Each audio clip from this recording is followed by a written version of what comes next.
ଭାତ ଖାଇଲେ କାଳେ ଓଜନ ବଢିବ ସେ ନାଇଁ ନାଇଁ ମିଛ କଥା ସାର୍ ଆପଣ କହୁଛନ୍ତି ଭାତ ଖାଇବା ଦ୍ୱାରା ଓଜନ ବଢିବନି?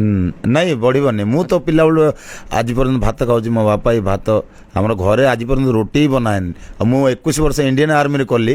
ଆଉ ଇଣ୍ଡିଆନ୍ ଆର୍ମିରେ ମଧ୍ୟ ସମସ୍ତେ ଜାଣିଛନ୍ତି ମୁଁ ଗୋଟେ ଦିନ ବି ରୁଟି ଖାଇନି, ଭାତ ଖାଉଛୁ। ଆମେ କେଉଁ ମୋଟା ଅଛୁ?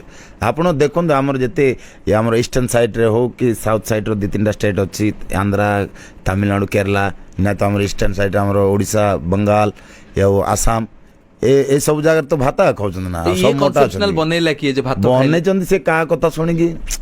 ଏବେ ଦେଖନ୍ତୁ ଆପଣ ଏସିରେ ଅଛନ୍ତି, ଏସିରେ ରହିବେ, ଖାଲି ଭାତ ଖାଇବେ ବୋଲି ତ ମୋଟା ହେବେ। ଆଉ ମୁଁ ବାହାରେ ରହିକି ଦୌଡ଼ିବି ବୋଲି ଖାଇଲେ ମୋଟା କାହିଁକି ହେବି? କନସେପ୍ଟଟା ଟିକେ ଚେଞ୍ଜ, ଜାଗାଟା ଉପରେ ଫରକ ପଡ଼ୁଛି। ଆପଣ କାମ କ'ଣ କରୁଛନ୍ତି?